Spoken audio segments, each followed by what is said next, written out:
Hello guys and welcome to the next part of our video series Crushing Limit by Limit. I'm Marta and Mirko and this is for Poker Strategy. Guys, it's time for NL25. And you know what else? It's time for you to become winners, and not just winners, it's time for you to become crushers. And I'm gonna do my best to make that possible. So we're gonna crush this limit together. I'm gonna give you the tips and tricks that actually works. I'm gonna also give you a full why and how it works. Uh, there will be a lot of uh, background into the game theory optimal, known as a GTO. So in everything, I will also give you what the GTO says. But also we will do adjustments, we will do exploits, and all the interesting stuff together. Yeah. So let's get into the action and let's build on that. Uh, Today is our first video, and the theme of the video will be basically introduction to this new limit. We want to see player pool. We want to get to know the players, and basically just try to have a feel about the game and meta game and the stuff that are going on this limit. Um, so let's go. It will be a four table. It's going to be fast-paced action, and I hope we can catch like everything that we can catch. We are starting with low sample. Basically, the most of our sample will be from NL10 that we played for full month, uh, and some of the players we have some hands on them, but that's not reliable sample at all. So basically, we want to catch whatever we can catch. Okay, we have the four tables, and let's start. Uh, Table number 3, we're gonna have ace 10 off. We're gonna definitely open ace 10. Queen deuce is gonna be good to be opening on the button. Also, we're gonna try mark the weaker players. 7, 8, 9, I will be checking behind with the ace 10. We'll bet a lot of weaker 10x, and in every poker line you want to be having the strong hands. So for example, in your check range, you always, when you check, you also want to have be able to have in a straight. If you're always betting with your open-ender, then when you check, you will be lacking the straights, and people that are good, that are observative, can take real advantage of that. They can be thin value betting you. That can be really over bluffing you, and stuff like that can happen. So you always need to be careful. You always need to be aware of that, and you need always in every size, every size in every poker line, you need to put various type of hands. You always want to have nuts in block bet, in big bets, in medium strength bet. You're always mixing your game. That's really important. Definitely big raise on the river. We will not be perceived that we have many straights, so against the block we're definitely going to raise it up. We will also talk a lot about block betting. I think block bets are crucial in today games, definitely crucial. And I'm going to talk in details about that concept because today generally people don't know how to respond to the block bets. They don't know which type of hands they need to bluff raise, because to be able to know that you need to be doing a lot of insolvers, and solvers can really surprise what type of hands they are raising against blocks. Yep, definitely interesting topic. We will go through it. Uh, it can give you a lot of value, and it can really boost up your win rate. Why? Because basically, what you get from the block bet. Uh, Generally, GTO concept of block betting is to get your medium and low strength hands to the showdown and still get value from weaker hands.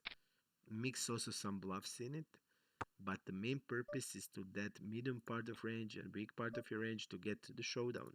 with a cheaper price. If you checked, you would get a lot worse price in many occasions. You would lose also a lot of value. So definitely by that concept, you can get really high amount of the EV. Otherwise, you wouldn't get. What is also to mix in that concept? It's definitely really important to mix in that concept is that you need to have also value hands there. You need to have nuts in your 1/4 or 1/3 block bet on the rivers. So you're gonna always want to mix strong hands. Here we're gonna go with an 4 bet. Queens are 4 bet. Basically, he is mm, almost 4xing us. So we're gonna queens. We're gonna just 4 bet it. Like most of our ace queen is also 4 bet there. And when we get the showdown, it's not that great, but we're gonna forbet even some jacks. We're gonna forbet ace jack suited, ace queen, king queen suited. Uh, yeah, we just have to call the shot with queens. We get run into the aces, which is bad, but mm, yeah, we just I'm not falling to an unknown player to show with my queens, and the queens are often a four bet, especially when the size is close to 4x. Basically, when it's close to 4x, you will do a lot of 4 betting and you're not going to do a lot of calling. Calling loses the appeal in this spot, so a lot of 4 betting will going on. Yep, he had basically he had the goods, and this was, you need to also understand that this was middle position against the button because this guy was out of it. So in these spots, queens are like more than 80% of the 4 bet.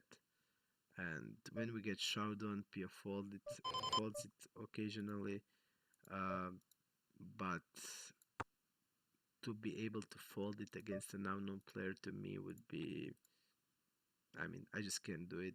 Big, if you don't know his strategy, we don't know if he's reg, if he's fish, we don't know basically anything, and queens are not gonna be folded. Uh, for me at least.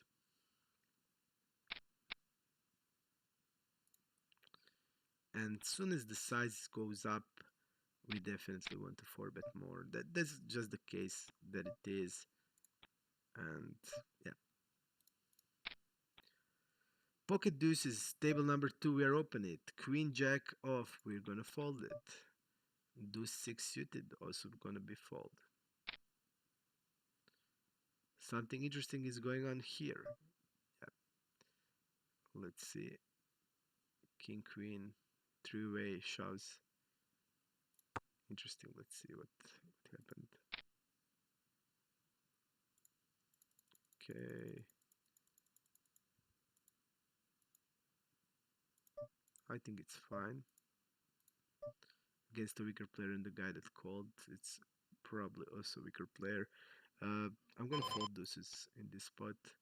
We can bet them as a bluff on the flop. We can check them until we know the players. I'm just gonna be checking it. Queen jack we had there, we just folded, okay, which I think is fine. We will also try to follow the other people, what are they doing and stuff they're doing. We saw that this guy, king queen, bet in a multi-way. He used correct size, which I think it's good. We talk about the multi-way pots in a previous video series. Uh, Usually you want to do a lot of checking when it's weaker player involved. You want to bet, you want to get value from weaker hands. If this guy is calling king 8 off, he's definitely calling in king 9 off or king 10 off.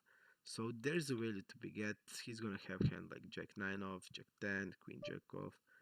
When he raises, I mean, that's usually not the great news in the multi-way pots because weaker players will not have developed that much of the bluff raising range usually. I mean, that's also player dependable. It especially when you're with weaker players, there's a lot of random factor going on, and you always need to take that into the consideration.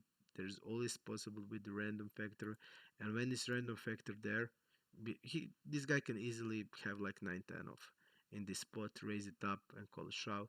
Uh, Definitely, that's possibility or raise 10. That things happen. I experience it really a lot of times. So I mean, I just don't see what he can do except there. I would just wouldn't shower. I would just go raise like 15 there and get it in against a weaker player. This board you usually against the reg want to be checking behind with the combo draw. I think that's really because combo open-ended draw I think really likes like this. We're gonna check aces and kings here also. I don't know if he's aware of that, but yep, we're gonna be checking the aces and kings, and this is something that basically wouldn't should never be happening because we easily have aces and kings in this spot, and he is going with the overbet. So this is like classic spot where the people are not aware of his range.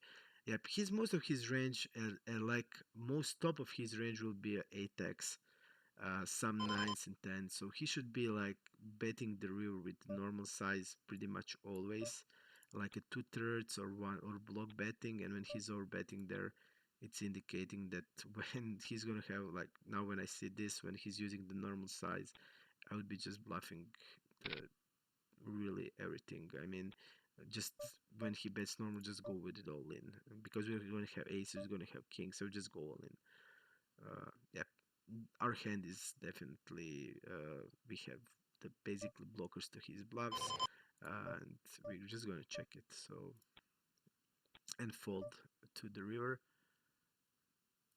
Check the flop. I really like. We have the combo draw. We want to have the combo draw sometimes in checking range. Usually, I see that players would be betting. I'm gonna fold to delay step there. Players just go bet with the flush draw. You know, I have the flush draw. I want to semi bluff. I want to fold equity, but that's not how the story works. You also want to have the flush when you check behind. And what is the logic here? The logic is that you, when you are betting the flush draws, usually you're gonna bet them on the boards that are really strong for your range. Then you will bet the most of your flush draws.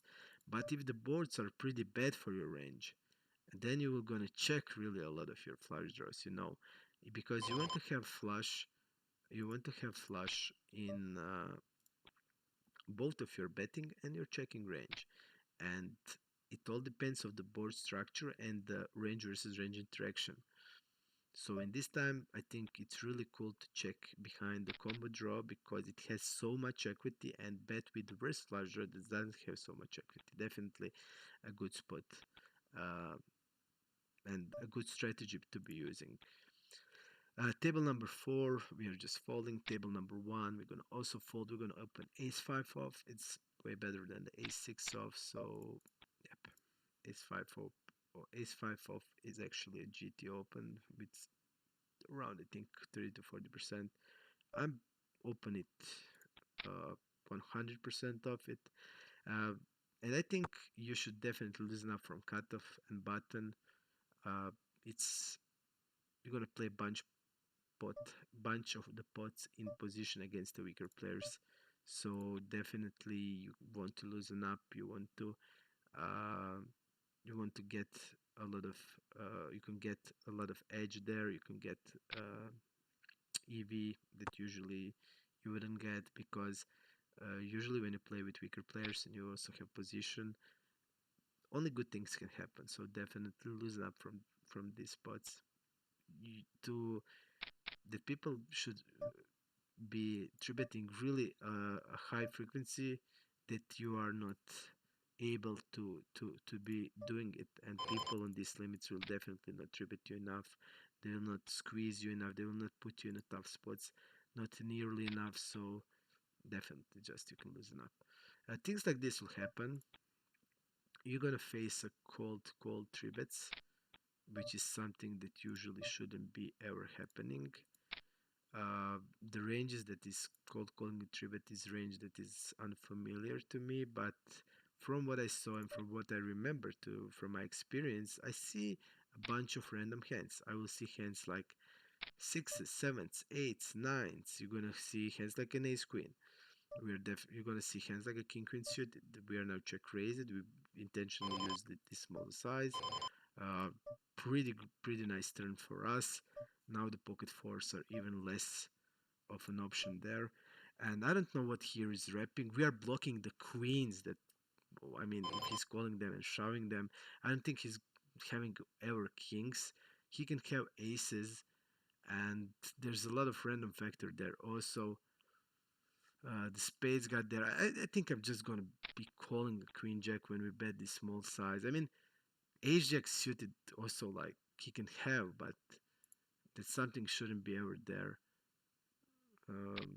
Yeah, I'm just gonna be calling there. You're gonna see a bunch. From what I remember, uh, you're gonna see a lot of random stuff. That is something that I was prepared even now, even here, even now. It will definitely happen. You can see we could saw like ace jack there, and you would say, I mean, it's obvious, but from what I remember, um, what happened on this type of limits, we played previous NL10, but when I started before 12 years to play, I remember the difference between NL10 and NL20 was not that big. It was actually small difference, and what we did encounter to the NL10 is bunch of random stuff, bunch of random hands, bunch of random bluffs, bunch of random nonsense. And it was in similar spots like this, where the rangers would be, who knows, he decides now to call ace 10 off, he will sometimes call king queen, he'll check raise against r1 fort with the king queen of spades, shove it on the turn, that's all okay. But sometimes you'll just see like ace 10 without any sense, so prepare for that. I did prepare, and I'm fully expecting that things like that will happen again.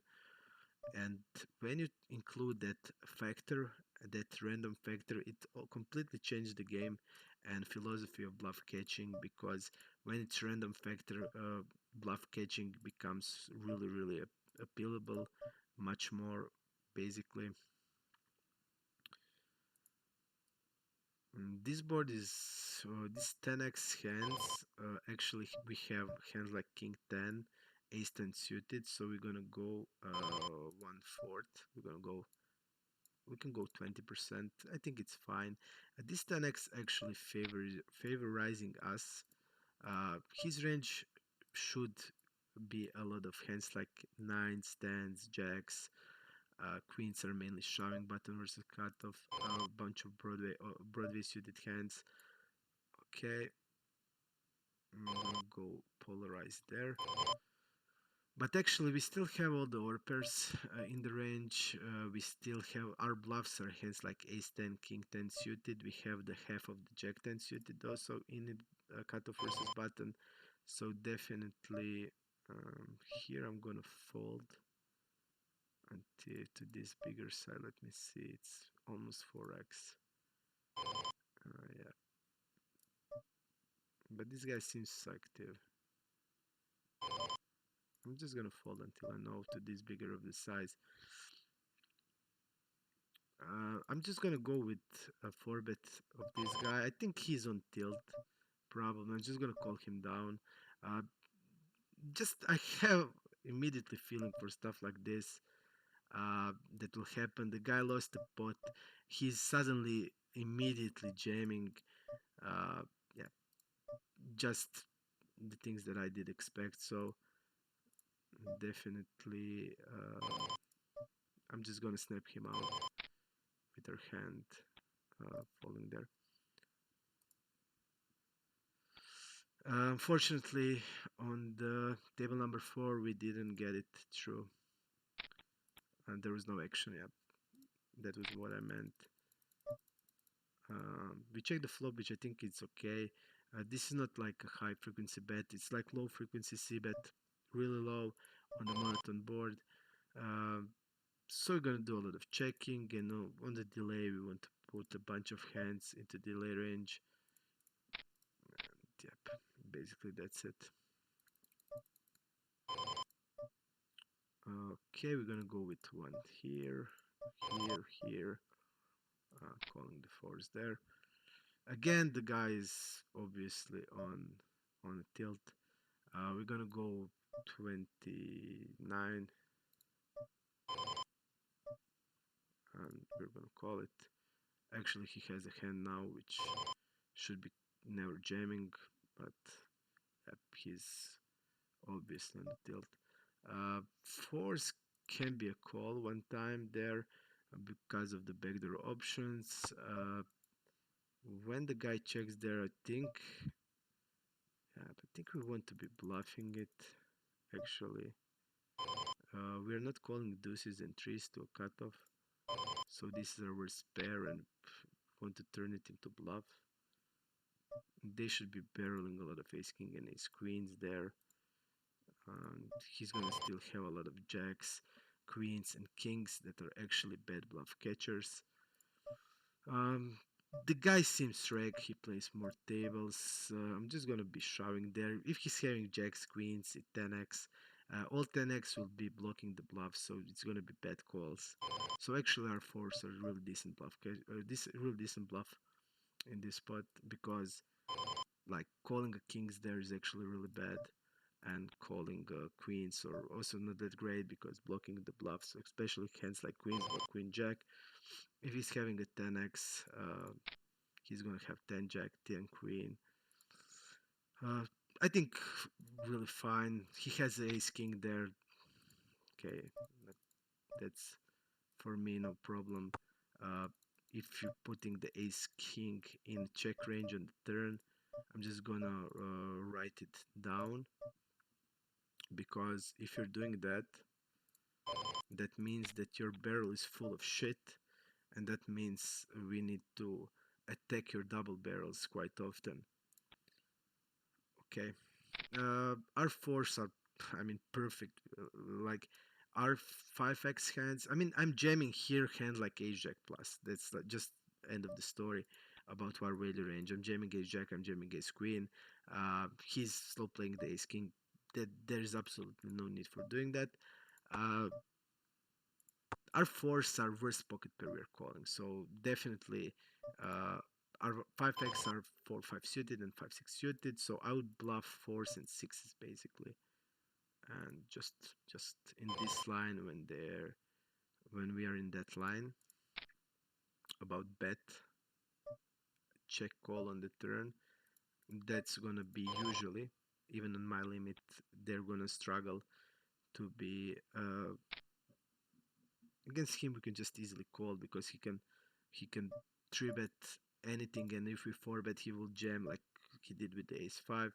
So clear call with king queen, and we're not gonna float this guy. Let's go with the squeeze there.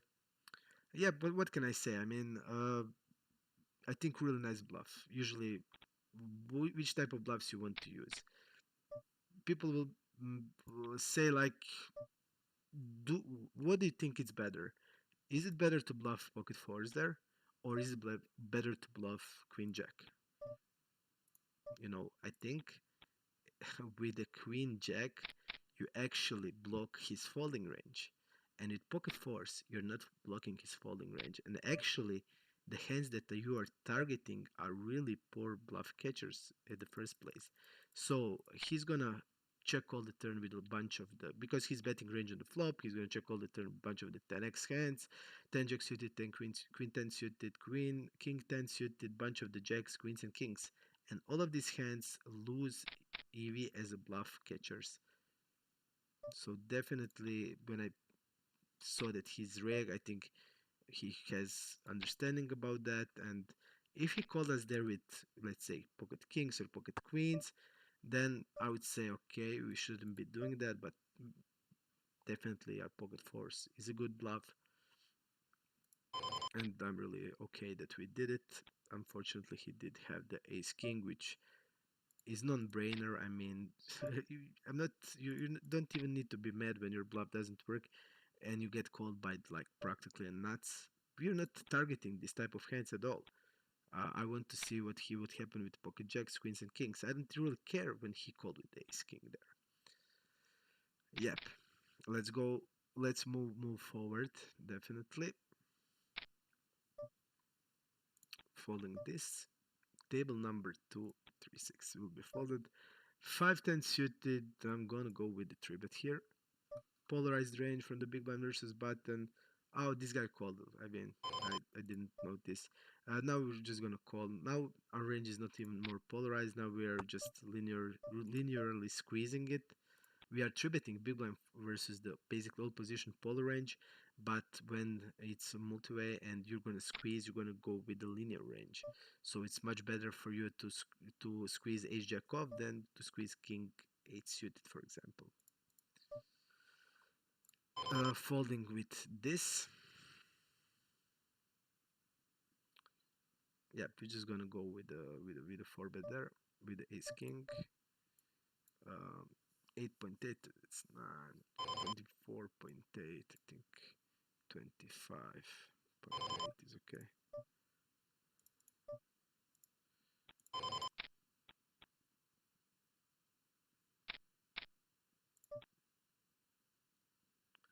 Definitely a lot of 4 betting is going on. Usually, uh, on my limits, people will 3 bet you from 2.5 and try to put 7.5, but it's just put it as 7.4. I don't know why it's that happening. But on my limit, usually people just, and I always three betting from 2.5 to 7.5, uh, because you want them to call your three bets when it's stuff like this happening. You know, when he's three betting you almost 4x, that indicates that we don't. Now the calling is not attractable anymore, and we're not going to call that much. We're going to just do a lot of four betting. So definitely we're gonna have easy call there. So definitely always be aware. As soon as the size goes up, appeal of the calling goes down, and you want to four bet more. So definitely that you need to take that into the account always. Deuces I'm gonna fold against this player 25-18, short, little shorter. And let's see what happened there on table number 1. Yeah, kings to tens.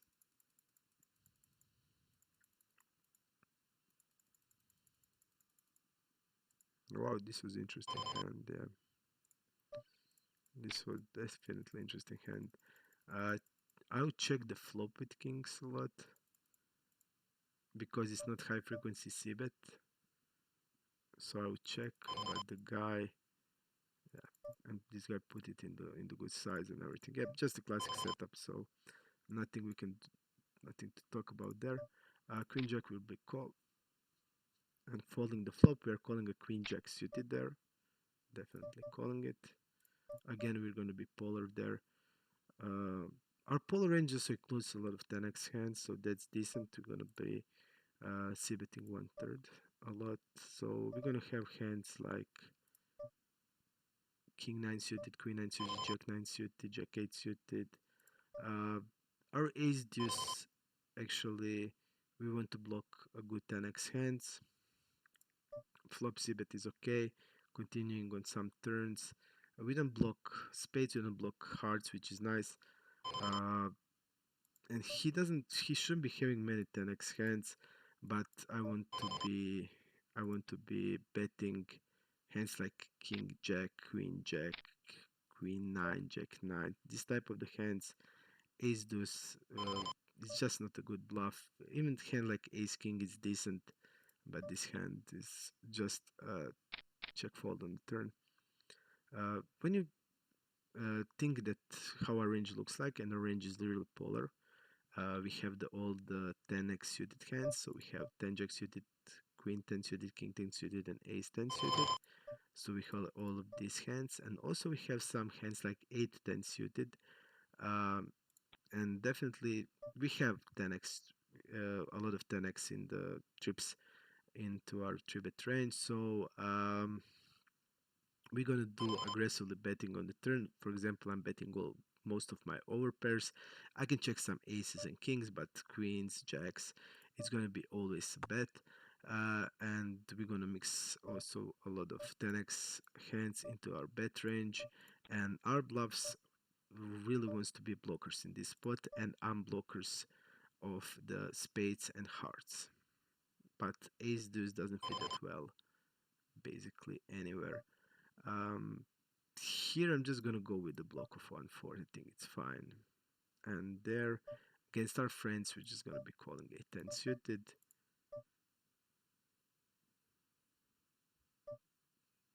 We actually have a cool hand to go with the big raise. Actually, I think that's okay. Let's see his went to showdown. A little higher. I think I'm still gonna do it like this.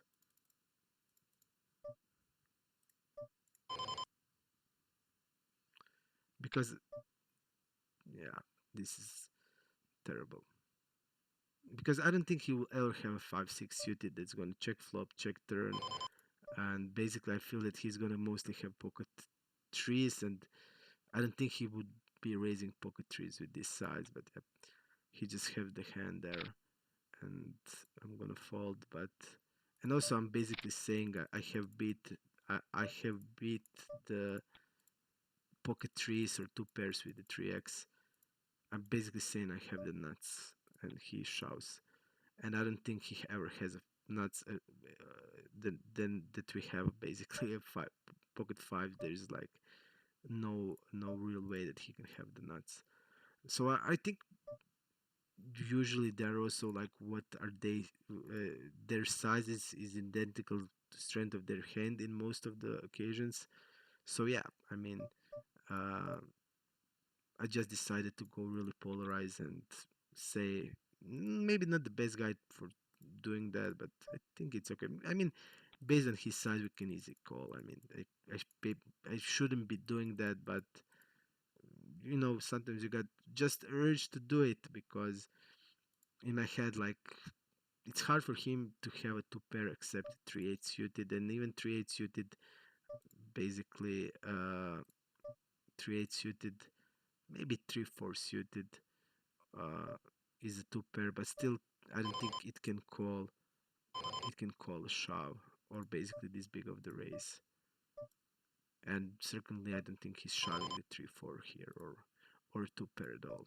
So we said we have the nuts, and he said no, I have the nuts. So that's what happened there. Big blind versus button, we're gonna bet with the ace king, definitely. Polar range is still board, we're gonna bet like all range because our polarized range has a lot of 9x hands. Also, we're gonna three bet 8-9 suited, 7-9 suited, some of the jack 9 suited, queen 9 suited, king 9 suited. So definitely is okay. Uh, but here ace 9. Um, he's really tight from the cutoff. Usually I three bet this hand against the cutoff, but this guy seems really tight, so I'm just gonna pass it out. Okay. Jacks will be open. Okay, we have pocket jacks on two tables. That's great. We're gonna open it. We're gonna four bet if the guy three bets us. He's three betting basically every hand. We're gonna go 3x immediately. Yeah, I feel immediately that he's on tilt. You just have when you play like you just have deeply feeling about what they're doing. I immediately have a feeling when something they change in their game. Uh, that happens a lot, but in these limits it will happen more because people are more emotional than when you play against the professional players. So definitely, yeah, I'm still gonna go with the four bet here with the king 10 suited. This also looks to me like a big tilt. I'm gonna fold to a shove still, but I feel if he's calling, our hand is gonna have good playability. Yeah, he shoved there. I'm just gonna fold. I'm never gonna call this size when he three bets to 12. I'm just gonna four bet or fold. And king 10 suited has great options. For four betting it, real good blockers to ace king. But this guy shoved ace 5. We are deeper. I don't think he's going to shove that much, but it can be also again. But king 10 suited is just a nice hand to be 4 bet bluffing. And then against that bigger side, we're not going to ever call a 3 bet. So we're gonna just four better fold. Here we're gonna go with the big size on this board. Usually we want to go 2/3 or 82%. With my ace 10, I'm just gonna go with it 82%. I think it's the best size to go with. A6 Jack, two tone. We're gonna start with 1/3. Betting 1/3 on the turn is also nice. With having the king of hearts is also great. So definitely good spot to be at. We have the classic call of the 3-bet with the 6-7 suited. Yeah, it's too bad that he did shout on our king 10, but definitely I think it's nice 4-bet bluff. And when the guy's on tilt, okay, he can shove, but we would deeper. I think he would also call a 4-bet, and against his call 4-bet range, I think our hand will be played really nicely. Yep, that's basically only thing to do. 4-bet or fold. Soon as it goes over 4x or bigger, you don't want to call any hand. Yep, and I mean, you see that these guys, I mean, he's probably a reg. When we started it, it was the normal stats, but now everything changed. Uh, these things happened also on NL10 when we started our first limit. Uh, yep, this thing happened, and stuff like that will happen. Uh, Random hand, a bunch of random hand will happen also. That's something, just the way it goes. People just suddenly just decide something, and when I see that people send hands, for example, on my Discord about like smaller stakes, I see a bunch of random factoring, and always what I say to the people, when it's random factoring, uh, then you need to be well aware of it, because it changed drastically your bluff catching. Drastically, your bluff catchers are going way up, because if it's there like no equity hands in the opponent range, your bluff catchers go way up. But if it's like random factor hands that have absolutely not no like blocker effect or unblocker effect, just complete bullshit hands, then then definitely bluff catching is like goes way up in value. We're gonna fold a7 there and this 5 also. I'm gonna go 5x against the open. On a big blind we're going basically 5x, because you were saying we are polarized. And okay, let's see what happened there. Let's see how our friend played the hand. So he did bet check, bet line it. Maybe he's now he did get to the 200 blinds, so maybe he did calm down a little bit. It's possible. We don't go 25 there. Um, the big blind versus small blind. This guy also first three betted.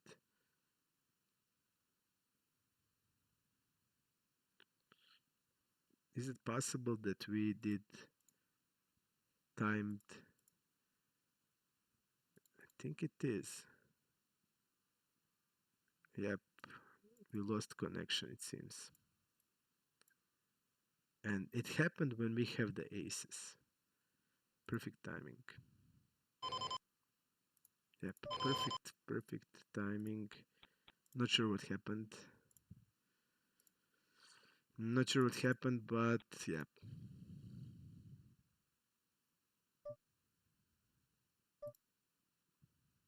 Let's see what happened. Yeah, we won the hand at least. Okay. 3-5 suited. It's gonna be call against the button. I'm actually gonna fold here with our 3-5 without no blockers and with reversed implied odds. Definitely nice. Immediately just gonna fold. 7-8. I'm actually gonna 3-bet to 12 against the cutoff.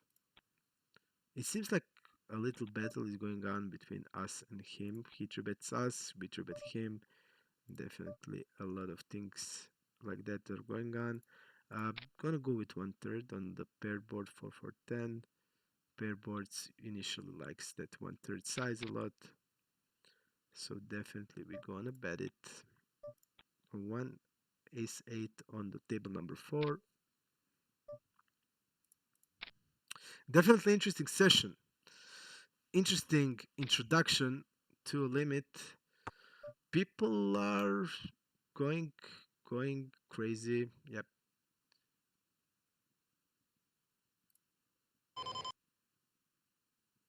But I still feel this guy is like normal reg. He won't be doing a lot of crazy things.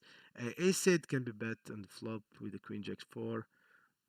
With it's high frequency spot. Gonna go small size, high freak. Table number 2 with 7 9. We're just gonna fold. And that's basically it. Yep, I feel that he is at least calmed down a bit. Table number 3, we have the clear call with our deuce 4 suited and clear fold there on the flop. Really great flop for the button. He should be betting polarized a lot here. Also, some one third is also implied, but I think most of it is 80% or more on this board. Really dynamic. It can change the value of the hands pretty quickly. Our pairs can go from the feeling really great about them to be worrying and basically on many runners just not gonna get any more money in the pot.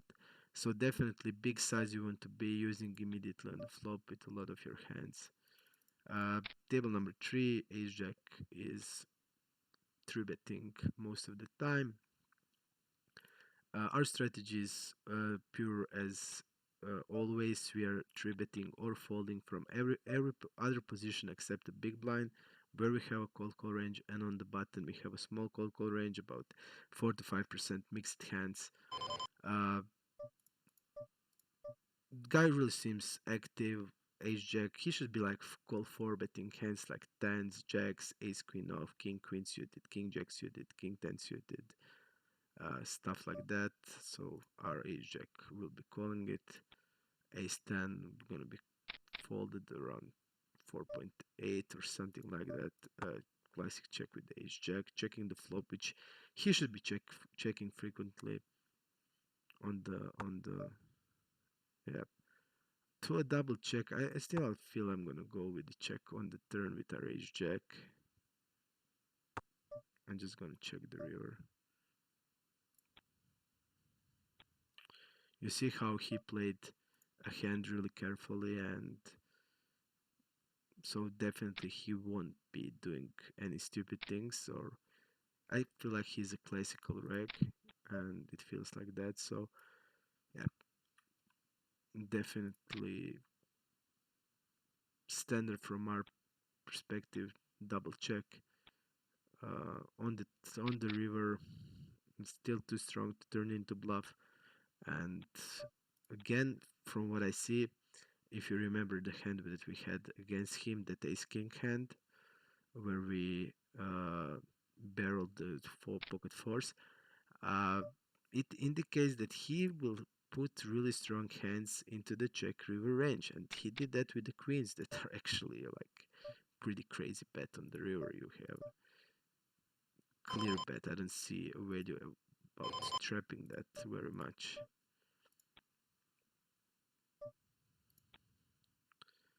If you're thinking about which value you can get from, we still are attributing hands like pocket sevens, sometimes eights and nines.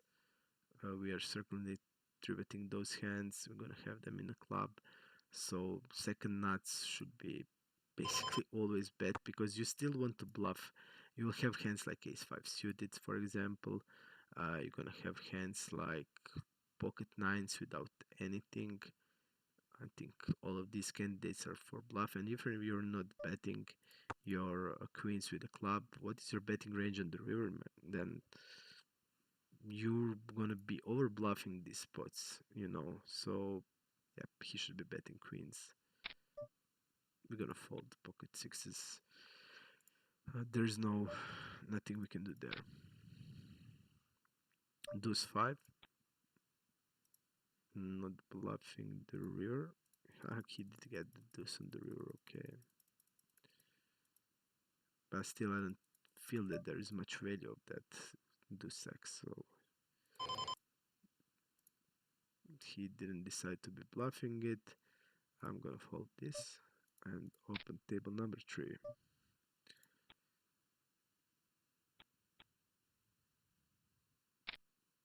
Let's see what will happen. Ace Jack mainly calls a 3-bet. You will not 4-bet bluff Ace Jack suited in position. So you're gonna call 3-bet with it. Pure call.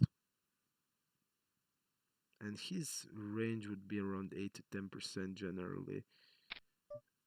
Hands like 8s plus, hence some of the Ace Jack off, but rarely, mostly Ace Queen off plus. Our hand is a fold on the flop. Also on this board, we shouldn't be having pocket 3s, ever calling a 3-bet. Some pocket 5s can call, but not that exciting to be called. I would call it, but generally GTO folds it. So, yeah, pretty strong board for his range. Queens are mostly calling a 3-bet, so we're gonna have queens there. But still, he's gonna have always aces, always kings. He's gonna have always queens. So his range is really strong. Uh, we lag the sets. We don't have that bottom set. So yes, he's gonna be betting pretty aggressive on that disconnected queen X board. He used also a bigger size. 15 there. If he's doing all the 3x, we're just gonna keep continuing. Yep.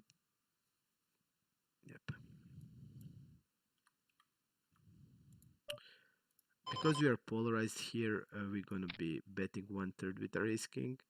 Usually, like I said, low boards prefer a bigger size. But actually ace king, aces and kings who likes to bet 1/3 there. Because we are also polarized, we're gonna have hands like 7 8 8 9 suited, hands like 5 6 suited, and 4 5 suited. All of these hands basically wants to bet 1/3 actually, and I'm gonna go with 1/3 in this polarized spot. Ace king there, I think is always checking turn. His call range shouldn't have these 3s and 4s. 5s are there sometimes, but also fold sometimes. Against it should be folded in against this size basically always, I think. And yeah,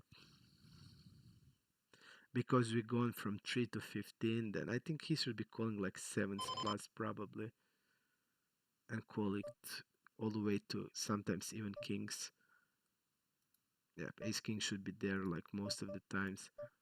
So yeah, he's still just gonna check. Yep, he's having a ace king. This guy I think is a good player from what I see there. So yep, we're just gonna mark him as a reg, as a good reg. That red color that indicates a good reg. Okay, pretty strong turn for our range. We're gonna bet sometimes hands like an. I mean on the king 3 6, we're gonna do around like 40 to 50% of the c bets. We're still gonna bet some ace queens, some ace jacks, but we're gonna always call. Also, when we are checking the ace queen, we're gonna just check call it on the flop always, or hand like ace jack with the backdoors, ace 10. And I don't see many ace x hands in his range that's gonna be stabbing the flop. Like ace queen should be stabbing the flop, and he's gonna have it. Um, Hands like 10 jack, queen 10, and queen jack also wants to barrel, and he can just balance that with the ace queen. That's gonna always basically be in button versus early position. It's basically never a 3-bet. in these situations. So yeah, he should be on that turn. I think also be betting it with a big size. Our hand is classic check all of the flop and check all of the turn. Uh, I would bet basically hand like mixed even king jack and king queen into my check call range. I would mostly always bet ace king uh, and aces and check kings. I would always bet threes and sixes. So I want to protect my tens, jacks to true queens that there doesn't have any incentive to be betting. And also aces. I mean, it can be bad, but also it can be a check. Against this bigger of the size, the guy that didn't three bet big blind versus small blind at all, I'm just gonna be folded. This hand is also four betting pretty often. More than 40% is a four bet, but because he's three betting us for the first time, and we are a little deeper, and I feel that this guy is also passive, not aggressive, so I think his range will be stronger. So for now, I'll just fold the king jack. Uh, Here also you want to bluff with a hand like a king jack. If you're bluffing without blockers, you want to bluff with a hand like a king jack. Uh, yep, actually ace 3 is having really poor blockers, so I'm just gonna be checking the ace 3 on the bet check bet line. I'm just thinking now, do we want to put it in the bet check bet line? Depends on his when to showdown. Yeah, when to showdown is narrow. Uh, I'm gonna go with the bet check bet line now. I think we can clearly bet tens and jacks without any problems again. We can bet hand like a queen 10, king queen, and put it just into this line. When we're in position, we're not going to use ever a block bet size of 1/3 or 1/4. We are mainly doing that out of position.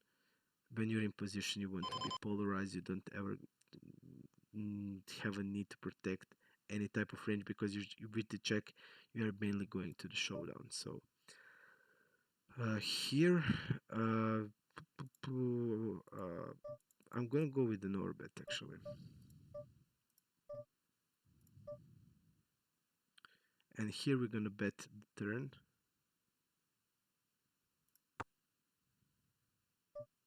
and he should be checking a lot of on that king. This is really strange, really strange. We're gonna call the turn. We just have to call the turn, but it's pretty strange. What is he betting here? Is he betting like an ace queen, or he's just wrapping a king x there?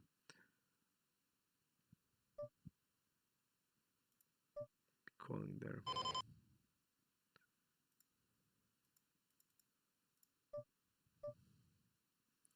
Really interesting hand.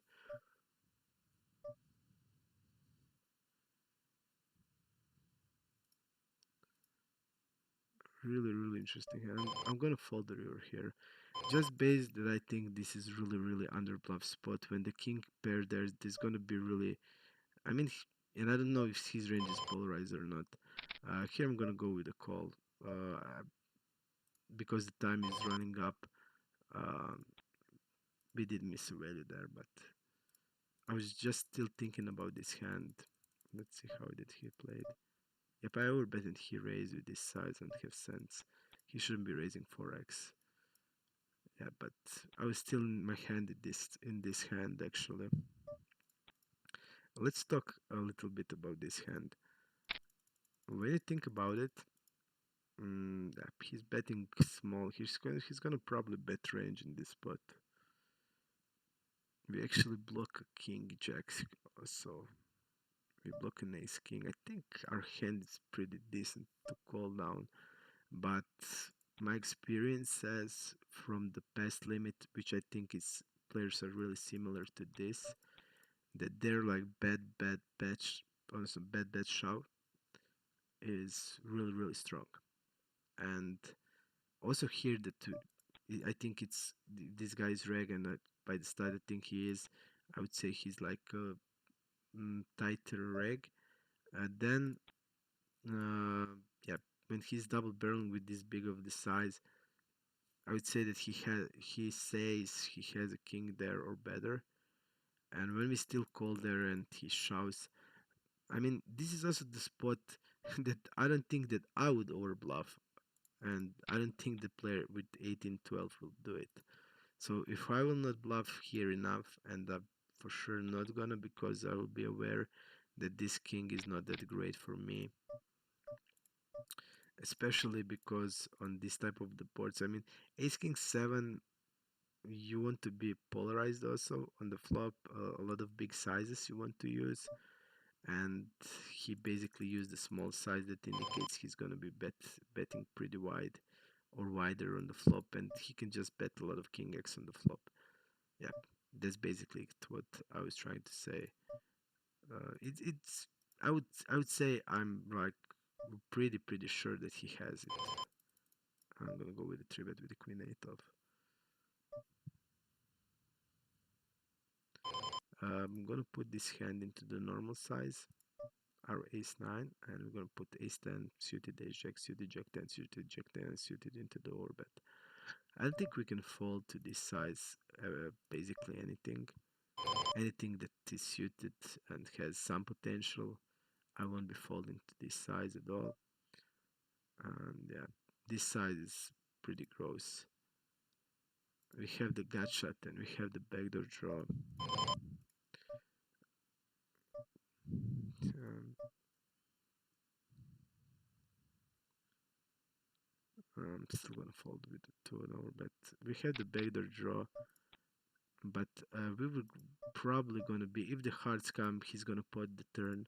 They just play like that usually, and we're not gonna be in a great spot. So yeah, I'm just gonna against that overbet on the flop. We're just gonna be. I mean, he should be having what is the worst, really low c-bet frequency on that board because we're gonna have all the set and straights that he's probably not gonna have, or for sure he's not gonna have.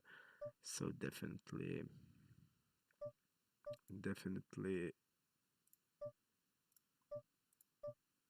yeah, definitely a situation which is weird again.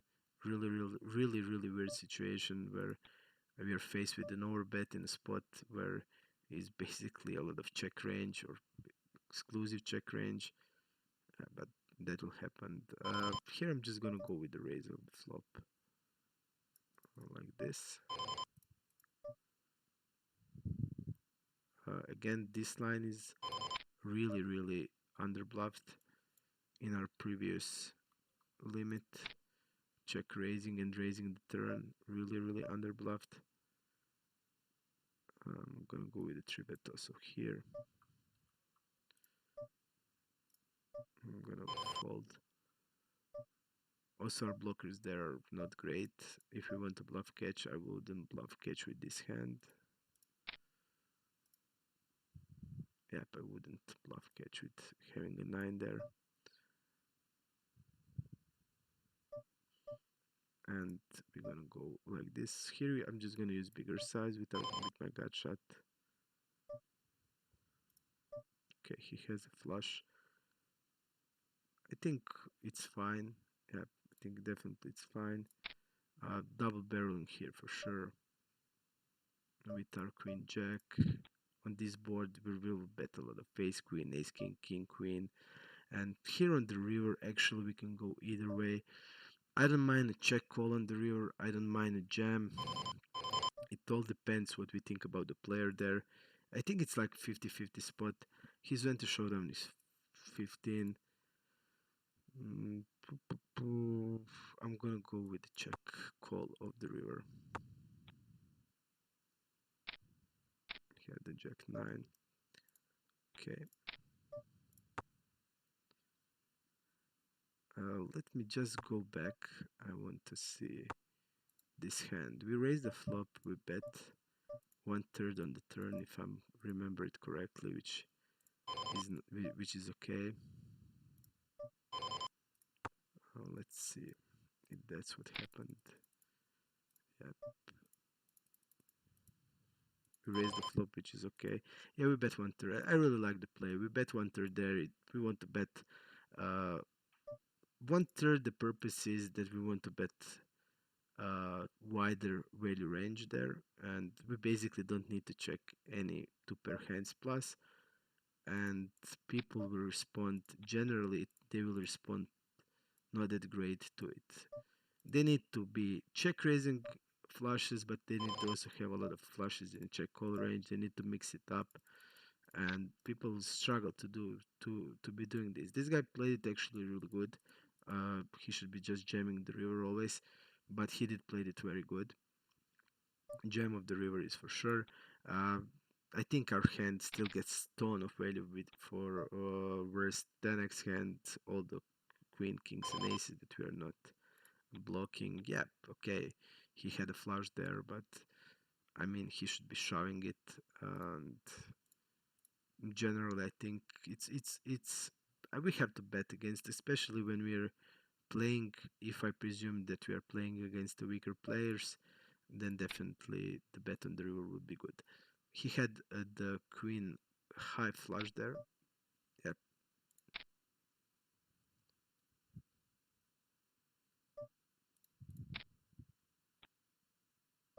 he's double barreling a lot. I'm gonna go with an. I mean, when you think what is my continuing range on the turn, we're gonna do a lot of overbet. So, yep, I'm just gonna go. Our betting range on the turn is a full house. And when you bet basically only a full house, you're gonna go with the polar size.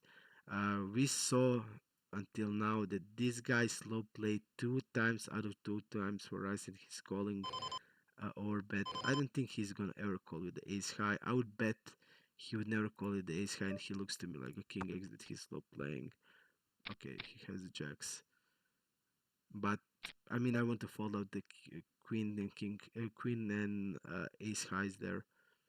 Yep, it would be go well if we did actually bluff the river because there's no way that he would call with this hand. But yep, ace 10 will be definitely bet, and I'll go with the big size there. And here, yeah, this is. Um, I think this guy is short, but I think I still want to bet. And here with this queen, I will go with the double barrel with our hand for sure. This queen really hits us well, and he called there. Um, I don't think he's gonna call like sixes, sevens through eights ever on the flop.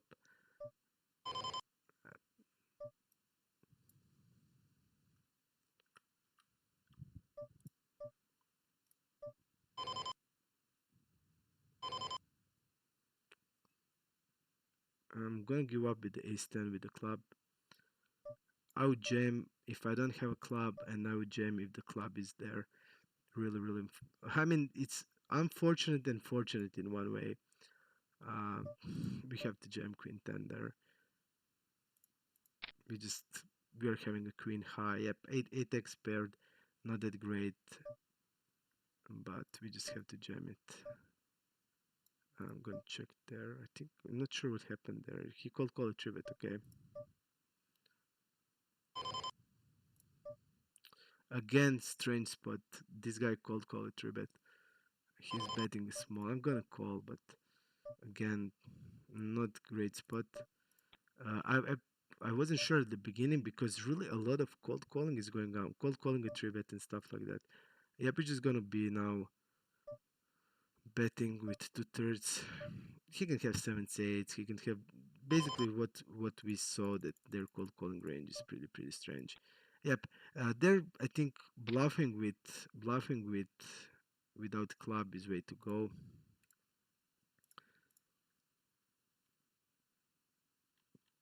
We will just put one more tables in. Even I think we could just because I don't feel that this guy would call ace queen on the flop with our 82% deep. Yeah, we could get it through. I mean, it's easier to set when you see a hand, but I think we would get it through. But generally, Our blockers are not that great. The run out also on the river is not that great. I want to see a blank, pure blank, or I want to see a club having the ace of it. It's significantly cutting down his flushes. Yeah, but unfortunately, yeah. Unfortunately and fortunately for us, because if the club got there out jam and we would get called, he would have flush. Uh, and if we did jam this hand, he would be folding 8-9 for sure. So yeah, it is like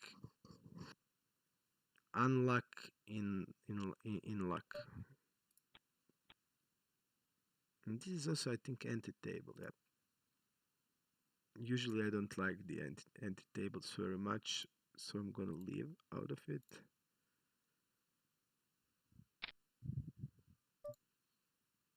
I usually don't play on them very often, only when there's no tables. I don't know why. I mean, usually I think it would be it fits my game more because I like to be involved in pots. So definitely, but I just don't know why. I have the feeling we're gonna go. To, we can check the flop or bet flop check turn. I'm gonna bet flop check turn there. Now when the turn is ace, actually I'm just gonna continue barreling. I would check on like any other.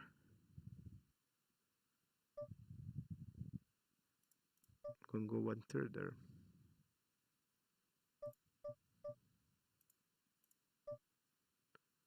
And like we said, I think we want to block the river or check.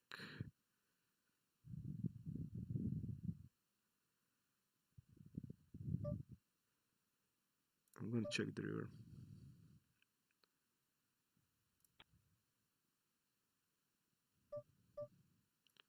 I still feel he will value bet the ace x. And by block betting, I feel that he would just call and wouldn't shove on us. So I think it's better like this.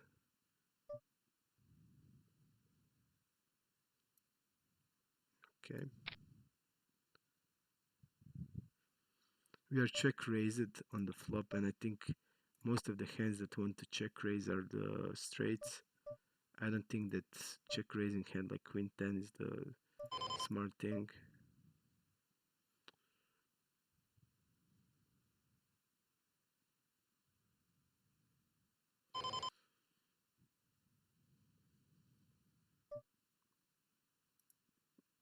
Look at this. I'm gonna fold the river. We have the good bluff catcher there, but this is just the experience I had playing against them. These are the underbluff spots where they check the turn, and then suddenly they reopen betting and do an overbet size. You're gonna rarely see bluffs in these spots, so definitely I'm just gonna be folding it. Check behind with the queen 10, with the king 10. I think it's fine. With the queen jack, he is also bluff catching on the river, but I think the check on the river is nice.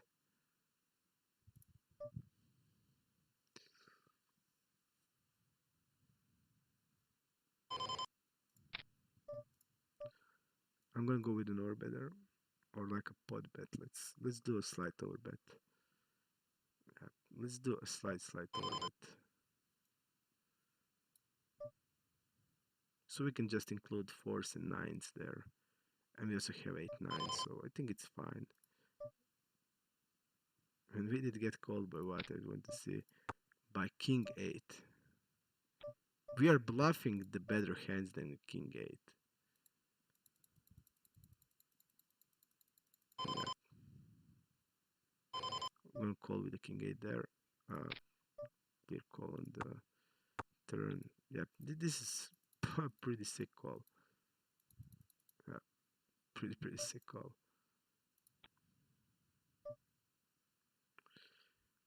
King 8, we intentionally called on this board.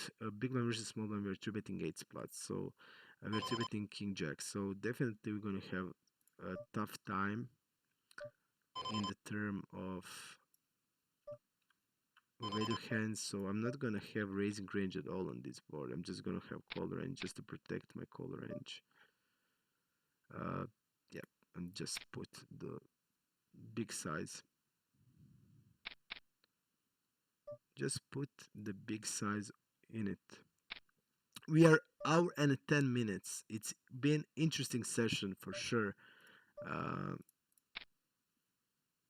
and I think it has for our first video. I think this is a good introduction to a new limit. I feel that we did see some things.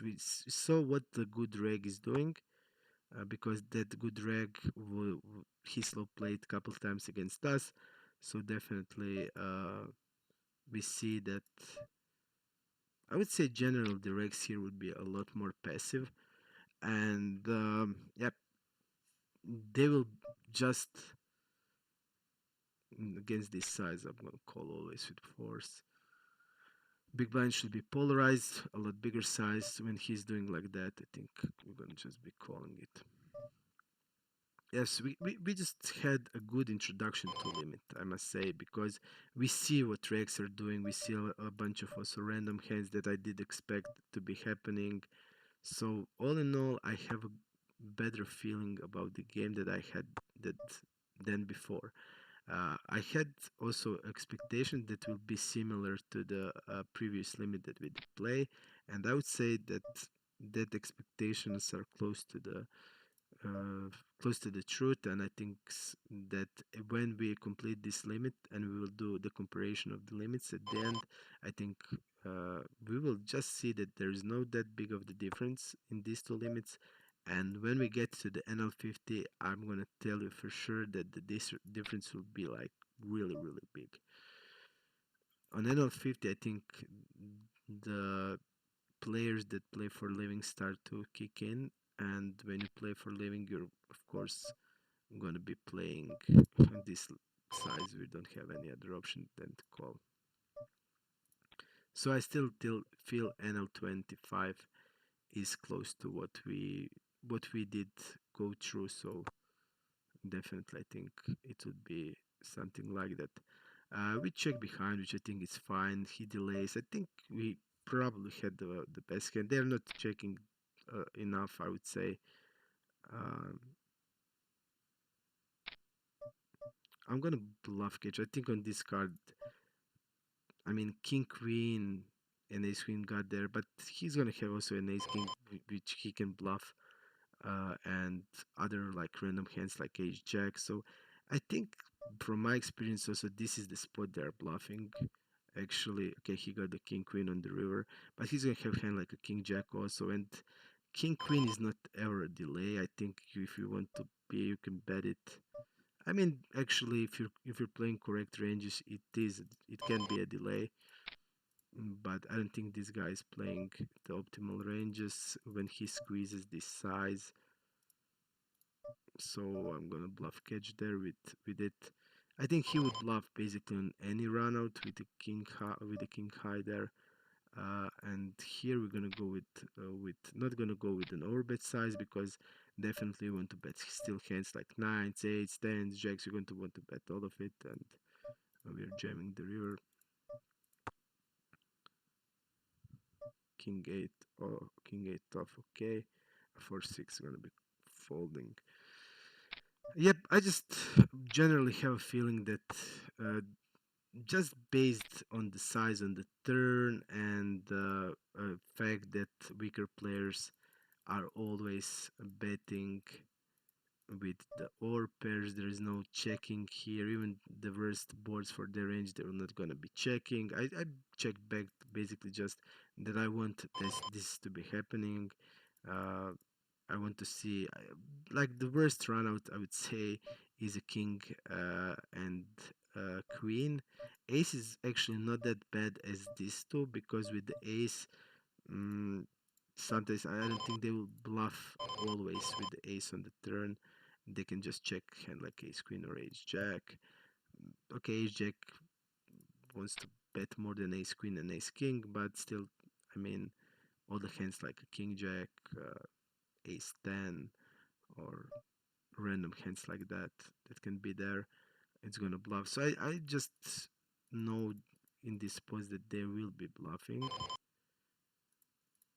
We're gonna go with the squeeze definitely when there's like a dead money in and this guy is three betting really a lot. We're gonna go four bet it and gladly get it in against this guy. His range looks like, I would say, nines, tens, and jacks are most of his range. And now he's shoving deep. We are calling always. And he did slow play us with queens, which is, yeah, which is really insane, but it it did pay out for him. Um, we there's no way we are folding. There's no way we are folding the that we are folding the queens in this line ever. I would say that most of his range, he called there a lot of tens. We saw fours, we saw pocket fives, so definitely we are getting it in. I was pretty happy to get it in. So yeah, uh, our range is again polarized, and I'm gonna go one third with this.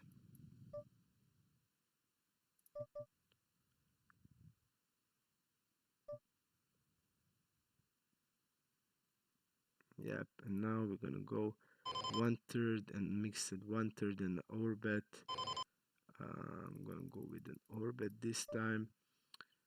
I'm gonna check 6-8 suited, and I'm gonna go overbet now.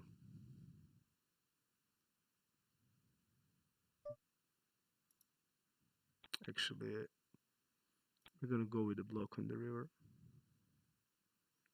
We still get value from hands like fives to fours, threes, hands like a6, hand like an 8x, so definitely place to be blocked.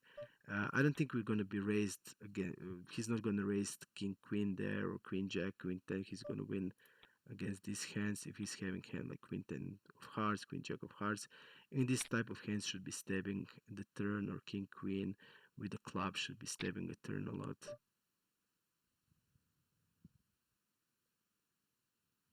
He's now wrapping basically an ace queen in this spot.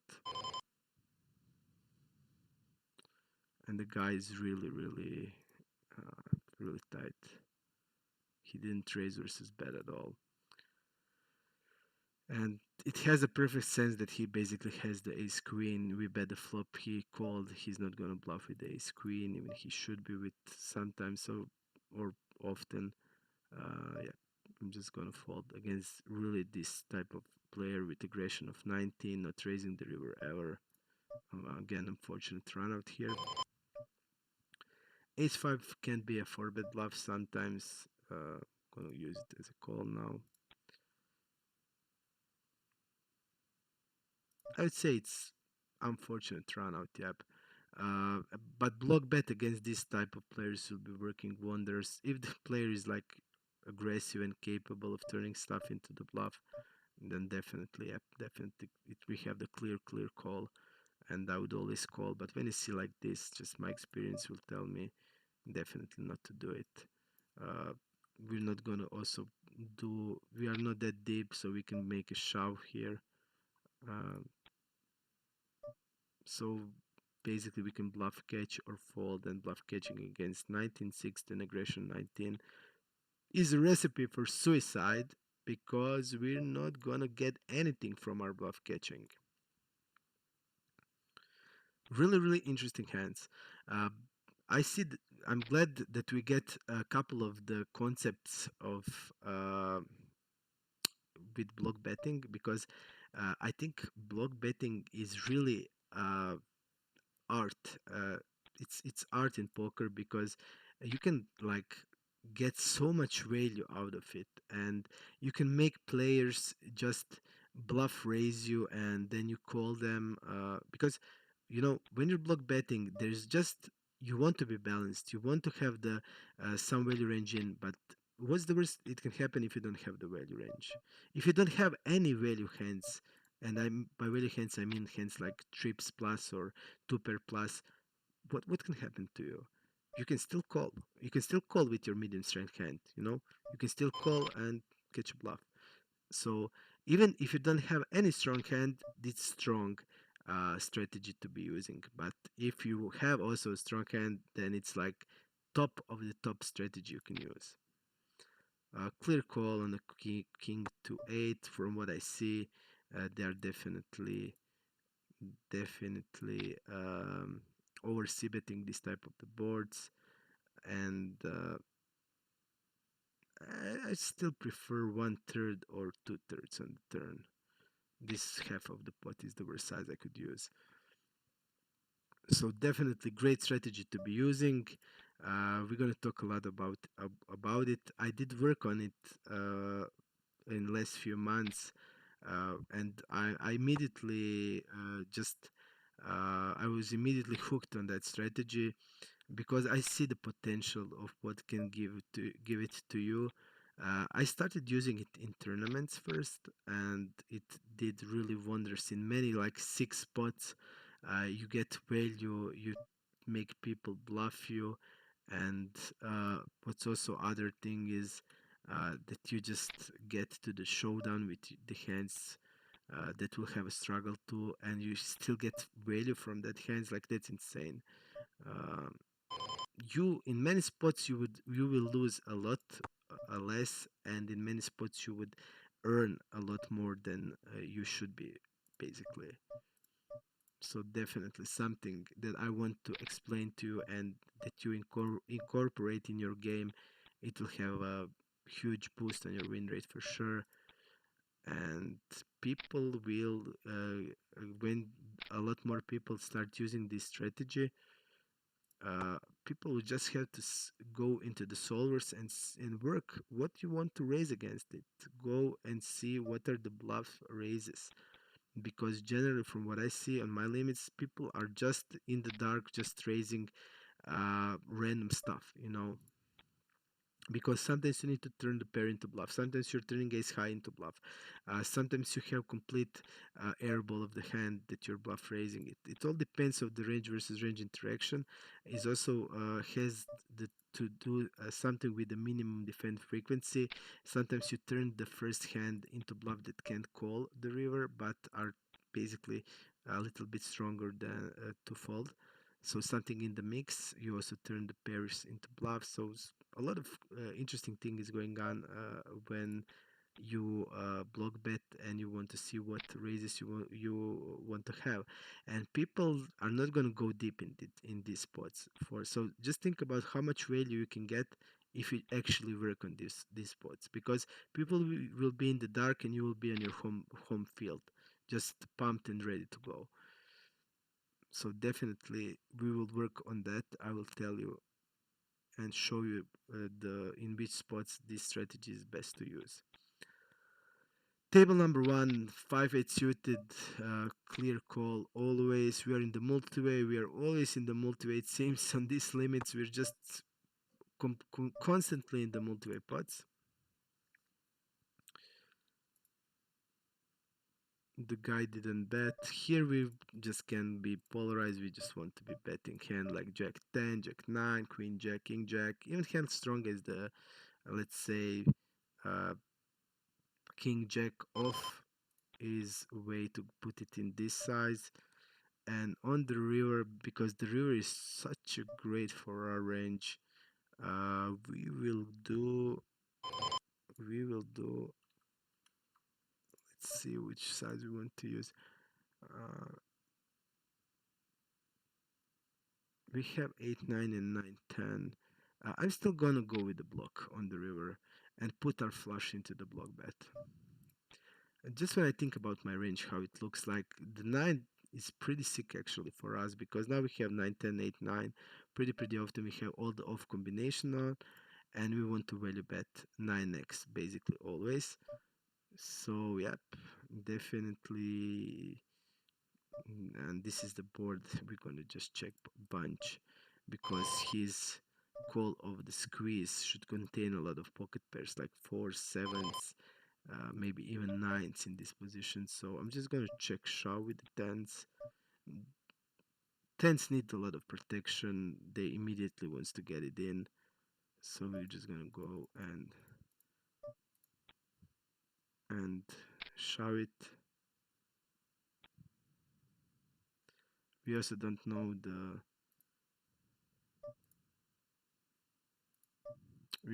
the strategy. I think uh, he can definitely have sevens in the check back range. Sevens should be always checking back, actually. So we just have to check again. We are calling always. He can have this hand like a king queen or queen jack or queen 10. We're gonna call always.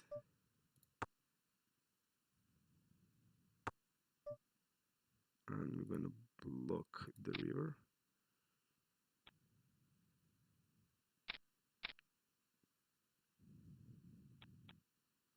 Queen jack like we said. So really nice to get it. He didn't bluff the river, which is also another hand as a bluff catcher on the river is pretty bad, you know, uh, because we basically blocked the bluff. So I would fold the river if he shoved. And here we're gonna still have a lot of ace x hands. Ace king is not going anywhere. We're gonna always have ace king. Aces are not going anywhere because aces are clear check on this board and check all of the flop. So there's no need to defend hand bad as tens because in the term of the bluff catching, it just can't be worse than pocket tens. It's like the worst you can have.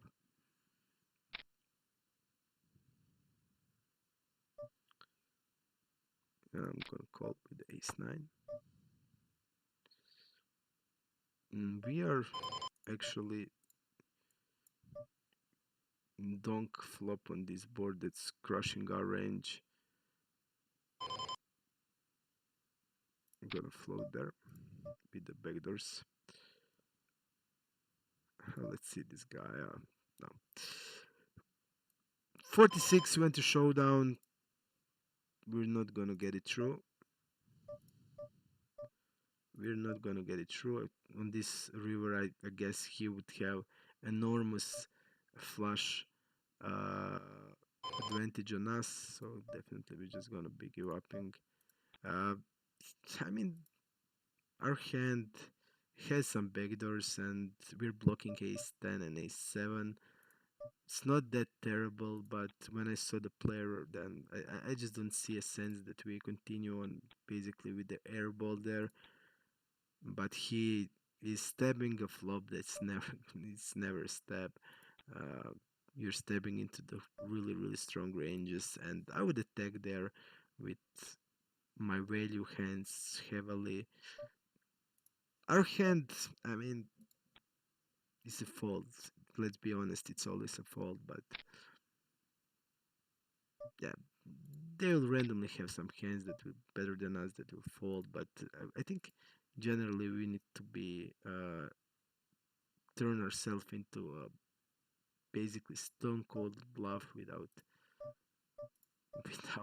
reason to be doing it. Uh, just mistake I did. Okay, table number one. We're gonna start with the check calls. Strong board for the imposition player. We're three betting also sevens big blind versus buttons. So again, we are in this. He should be over betting like really heavily here. I think basically I would only overbet in this spot. I wouldn't have any other size.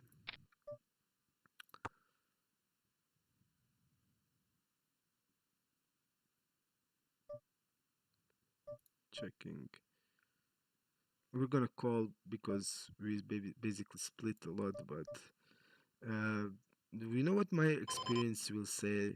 My experience will say we will see a bluff never ever, and we will occasionally split. But mm, if I'm knowing him better, I'll just fold ace 10. You know, that is what my experience says. And I should be listening to my experience because I still played a whole month and something more, month and like 10 days against similar pool, and I'm quite have a good remember of the things that were happening.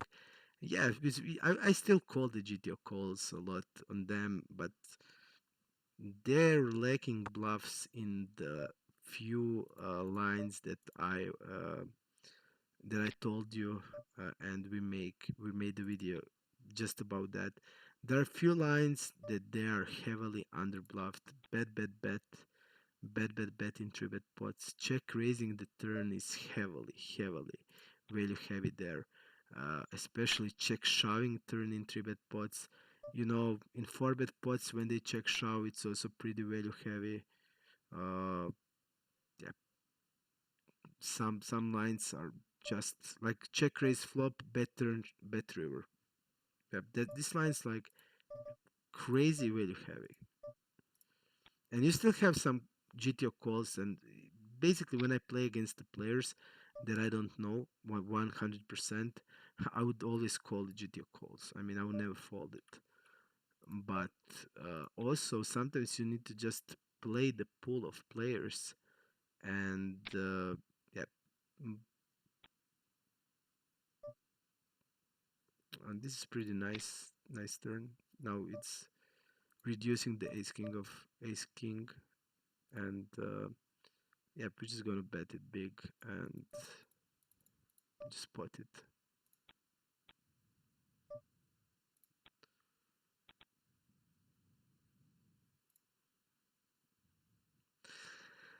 I also here wouldn't go out of the pot. This is the biggest size I would use. I'm still thinking about my range there. Our ace jack, we have some ace queens against the weaker players. Usually I have the all ace queens is against the middle position, but against the weaker players I also like to three bet it. Uh, on this flop, we're check raising, and when the king hits, we don't have ever ace king. So first thing that comes to my mind is that my range is we having ace five, we having pocket fives, but we don't have the nuts. We don't have the kings, we don't have the ace king, so we don't have the nuts. So immediately that tells me I can't be like crazy aggressive and going all in. So uh, I need to stay in the normal size because still my hands like ace 10, ace jack still wants to be betting it. Some ace queens still wants to be betting it. And the most I would use is the pot size of the river. I think that's like the best size to use. You're gonna still some have some calling range with your trips. We're gonna have some ace jack in the call range also, but when we look a range in one piece, I would say only one size, and it shouldn't be over the pot, even with the ace five or pocket fives, because you're then with one size you're then well protected. When they are shoving there, it's like really if you're facing a shove there on your pot, you would never be good even with the ace 5. And that's like the crazy thing because people will never bluff you in these spots and they will never shove worse on your pot on the river. And yeah, but still, I mean, I would never fold ace 5 there just because I'm so high in my range, and I would never be folding it because I don't have ace king basically ever. And to be folding ace king, to be folding ace jack is also like okay, you can fold ace jack, but I wouldn't fold ace 5 ever. And ace queen I would be having really trouble to folding it.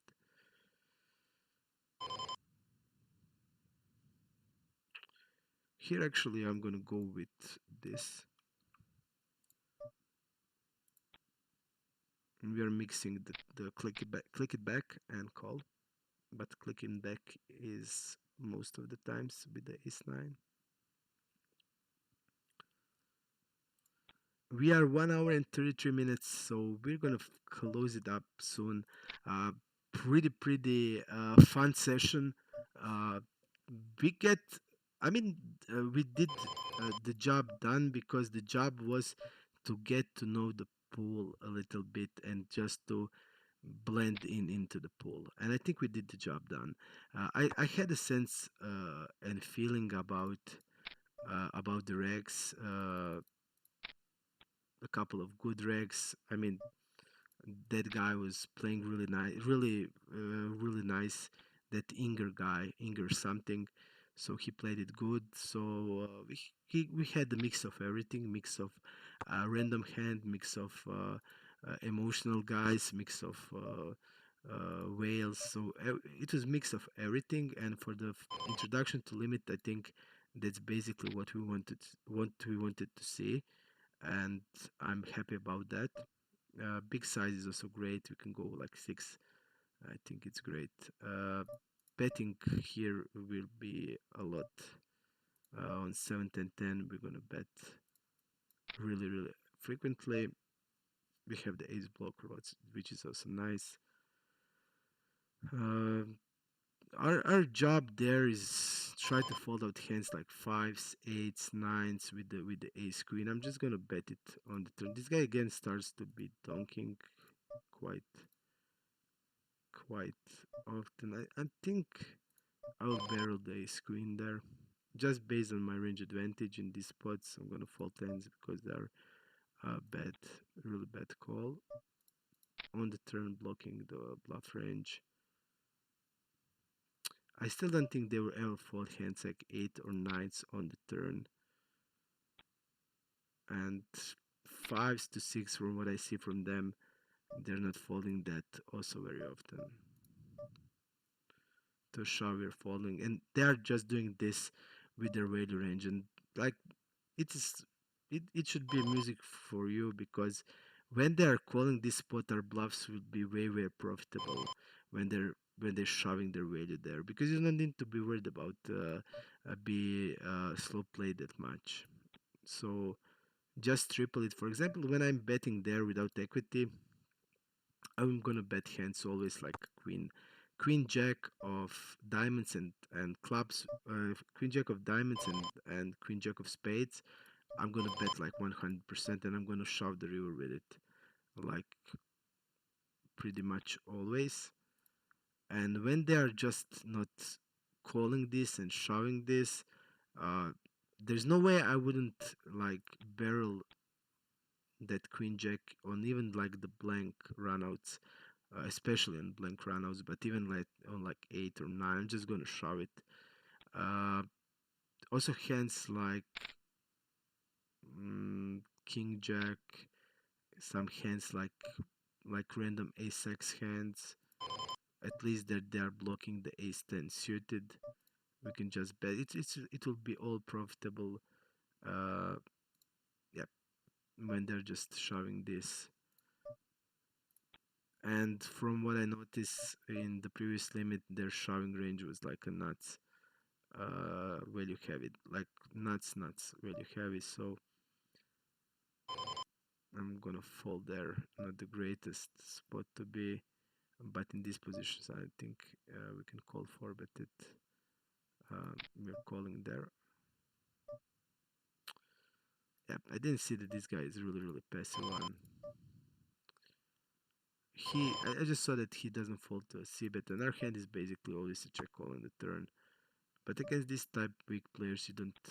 I mean, without this, and now I want to raise. Um, he shouldn't block bet ever. He should be betting big, or bet normal size. Um, I'm gonna fold without blockers still,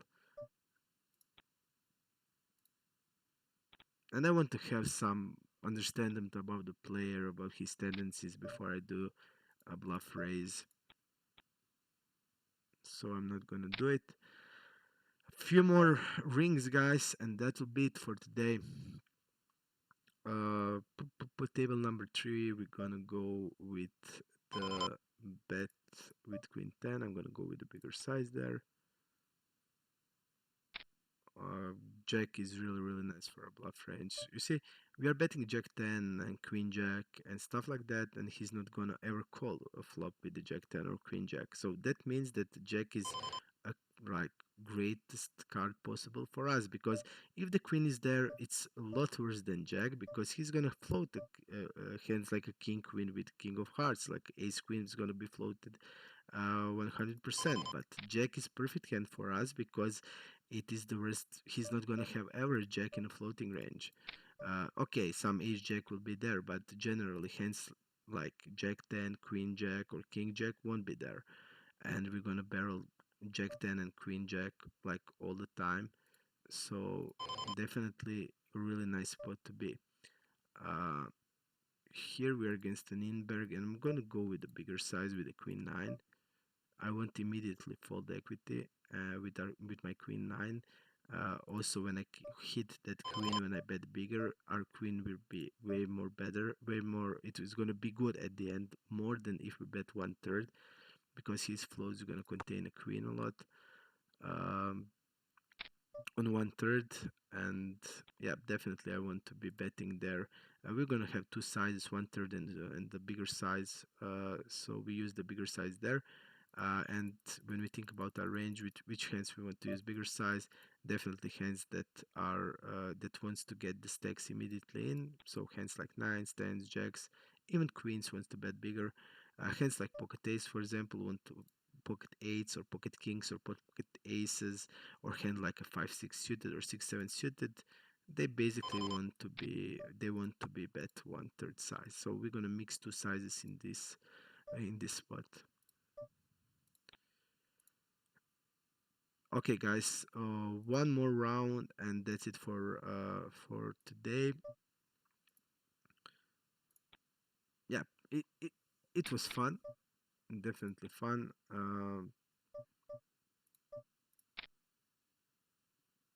I think that I have a better feeling about the players. I also tried to play before today, before I make the video. I just tried to get in just to have a feeling. So I tried. I played like around 100 to 150 hands, and then I tried to record the video. Uh, yeah, definitely I have a better feeling about them now. Uh, so for introduction to the limit, we get the job done, and now we will start from the other stuff: exploits, adjustments, and then comparisons to a previous level, to the previous limit. uh, yeah, it's gonna be fun. And if you like the video, please leave your comment in the comment section in the poker strategy, in the video section. Comments, go and leave a comment. Tell me uh, if you like it, or if you don't like it, tell me. I'm open to critics. Tell me what you need to be that what needs to be improved, maybe which concepts you would you like that I use, or give your any suggestions or idea what you want to see. This content is for you guys, so you have the right, uh, you have a vote there, and I will be gladly listen to you and respond to you. So definitely write it in the comment section. I'll try to improve from video to video. Uh, Definitely, I have now more experience than before, because on the previous level it was my first time that I did something like this, and we had some troubles. We had troubles with the sound. We have I now I bought a new headset, so they said it's one of the best on the markets. So I think the sound quality should be better. Picture quality I put on the maximum. So I think we will improve from video to video, and definitely I want also to give you the best possible experience. So I'm open for your feedback. I appreciate it. I will try to respond to every comment. And yeah, I'm gonna go one more hand. Now that's all. Guys, thanks you for your time, and see you next week. It's gonna be fun for sure.